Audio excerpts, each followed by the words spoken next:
Shamarran biyya Arabaa.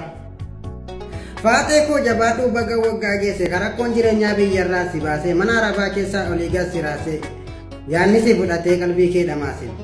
Waggaa Ramadaanaa dalagaan jabaattu Arabni dhaabbattee olii gad si hortu. Rakkoo keessa keetti eenyu siif hubatu dhalaa biyya Arabaa jedha hin saalfatu.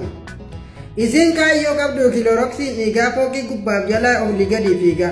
Rakkoo yoo baay'atte sabiriin of qabdee kabajamaatii fi kan ofii eeggatte. Rabbiin si haa gargaaru jabaadhu haadhoo koo namoota meeqaatan irraa kaafte rakkoo. Jarri kaayyoo hin qabne ijaazaatti fiddi dalagaa yoo dhufes tasuma maxarti. Anyaatan qopheessu yoona zaafaa malee jedhanii caffaru kan jaraanaan galle.